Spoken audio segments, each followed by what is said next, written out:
अस्सलामुअलैकुम students, word of pathology में खुशामदीद। Students, पिछली वीडियोस में हमने इंट्रोडक्टरी पार्ट कंप्लीट कर लिया है पैथोलॉजी का। उसमें हमने पैथोलॉजी और उसके टाइप्स डिस्कस कर लिए हैं। हमने डिजीज़ के बारे में डिस्कस कर लिया है कि डिजीज़ क्या होती है और उसके टाइप्स हमने डिस्कस कर लिए हैं। और फिर लास्ट में हमने कुछ पैथोलॉजी से रिलेटेड कुछ बेसिक टर्म्स के बारे में डिस्कस कर लिया है।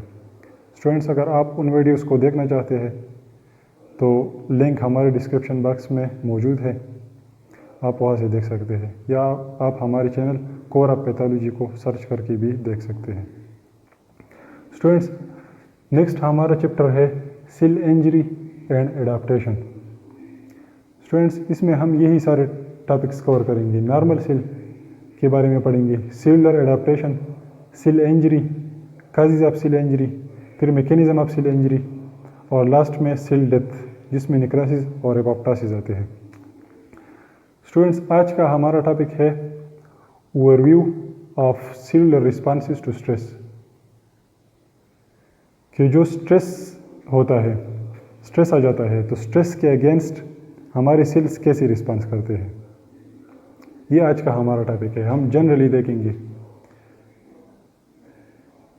फिर फर्दर हम सेल इंजरी और ये सारी चीज़ें हम डिटेल में डिस्कस करेंगे।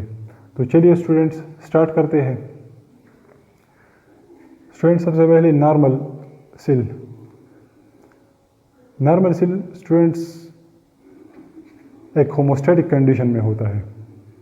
हमारी बॉडी के जो नॉर्मल सेल्स है वो अपने आप को स्टेबल रखता है, अपने आप को एक होमोस्टैटिक कंडीशन में रखता है। इंटरनल एनवायरनमेंट और एक्सटर्नल एनवायरनमेंट उनका बैलेंस रखता है। जब एक्सटर्नल एनवायरनमेंट में चेंजेस आती है तो उसके मुताबिक इंटरनल एनवायरनमेंट भी एक बैलेंस हो जाती है। तो नॉर्मल सेल्स अपने आप को स्टेबल रखता है। लेकिन फॉर एग्जांपल स्टूडेंट्स, हमारी जो मायोकार्डियल सेल्स है, जो हमारा मायोकार्डियम है, एक मस्कुलर लेयर है, हार्ट का एक मस्कुलर लेयर है, जिसका काम क्या है कि ये ब्लड पंप करता है हार्ट के साथ ब्लड पंप करने में मदद करता है मायोकार्डियम। स्टूडेंट्स, तो उनकी सेल्स जो है वो नॉर्मली जब बीपी मतलब हाइपरटेंशन नहीं होती, जब बीपी इंक्रीज या डिक्रीज नहीं होती, तो उस कंडीशन में हमारी मायोकार्डियल सेल्स नॉर्मल वर्क करता है। वो नॉर्मली वो ब्लड को पंप करने में नॉर्मली हेल्प करता है। लेकिन जब स्ट्रेस आ जाती है स्टूडेंट्स, एक स्ट्रेस जब आ जाती है तो हमारी सेल्स जो है, बॉडी की सेल्स, वो अपने आप को स्ट्रेस के साथ अडाप्ट कर लेता है, ताकि ये जो स्ट्रेस आया हुआ है, जो बाहर से जो प्रेशर है, ये जो सेल्स है हमारी बॉडी की, उसको कोई नुकसान ना पहुंचाए, उसको ख़राब ना करे, तो वो अपने आप को अडाप्ट कर लेता है। For example students, during hypertension जब बीपी इंक्रीज हो जाती है तो जो मायोकार्डियल सेल्स है, हमारी मायोकार्डियम की जो सेल्स है, उनकी हाइपरट्रॉफी हो जाती है, उनका साइज़ इंक्रीज हो जाता है।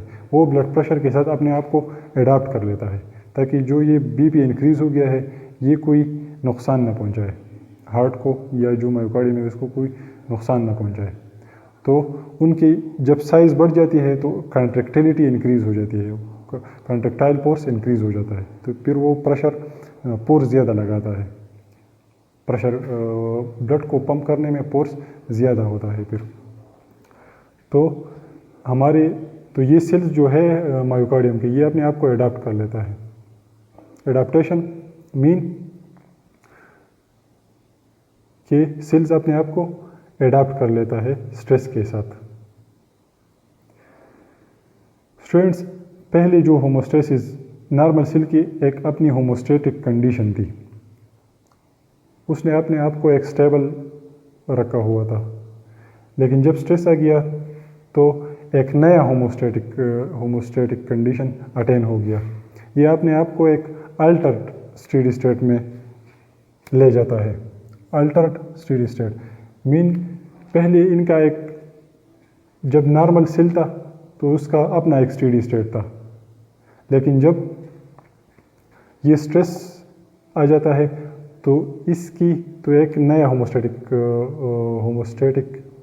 एक नया स्टेडी स्टेट अटेन हो जाता है, अचीव्ड हो जाता है।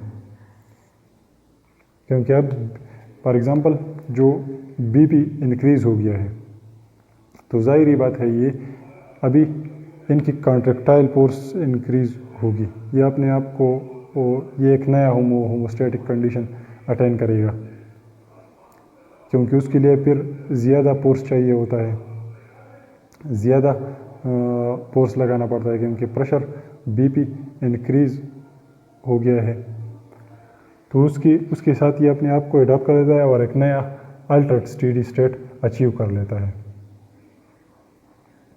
अगर despite continued stress mean stress आ गया है, कंटिन्यूड स्ट्रेस है, लेकिन फिर भी ये अपने आप को उसके साथ एडाप्ट कर लेता है।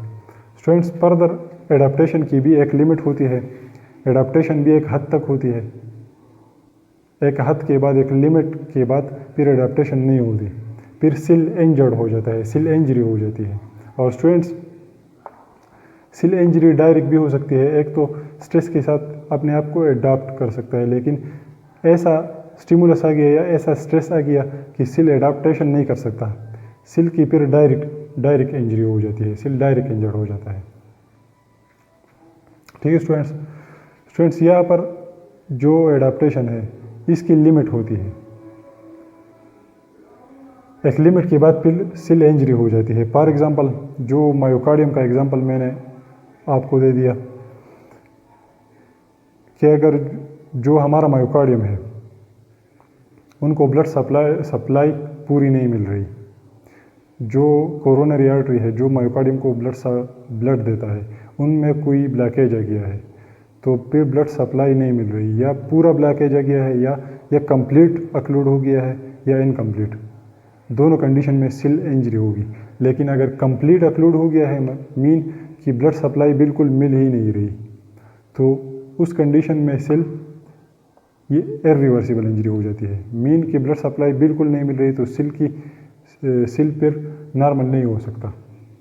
लेकिन अगर सप्लाई थोड़ी मिल रही है, पूरा ब्लॉकेज नहीं हुआ, तो ये माइल्ड स्ट्रेस है, तो फिर रिवर्सिबल इंजरी होगी, सेल दोबारा से नॉर्मल सेल बन जाएगा।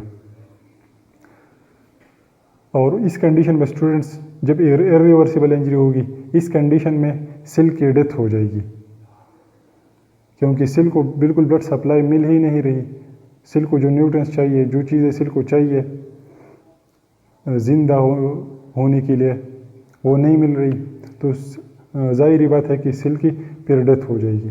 और सेल डेथ एक निक्रोसिस है और एक एपोप्टोसिस है, जो हम आगे जब हम नेक्स्ट आगे जाएंगे तो हम निक्रोसिस और एपोप्टोसिस के बारे में पढ़ेंगे, हम सेल डेथ को डिस्कस करेंगे। स्टूडेंट्स, हम सेल इंजरी के बारे में भी डिटेल से डिस्कस करेंगे, उसके केसेस देखेंगे। लेकिन आज का जो ये हमारा लेक्चर था ये एक जनरल ओवरव्यू था, एक नॉर्मल सेल और इंजर्ड सेल और जो एडाप्टेड सेल है इनके दरमियान एक रिलेशन था स्टूडेंट्स। तो स्टूडेंट्स, आज का हमारे लेक्चर था, अगर आपको इनमें से कुछ समझ आया है तो आप हमारे चैनल को सब्सक्राइब करें, इस वीडियो को लाइक करें और दूसरे अपने फ्रेंड्स के साथ शेयर करें ताकि उनको भी फ़ायदा पहुंच सके। स्टूडेंट्स, अगर इसमें आप लोगों की कोई क्वेरी है, कोई क्वेश्चन है, तो आप हमसे कमेंट सेक्शन में पूछ सकते हैं, हम पूरा कोशिश करेंगे आपको आंसर करने के लिए। तो नेक्स्ट वीडियो तक स्टूडेंट्स, अल्लाह हाफिज़, थैंक यू।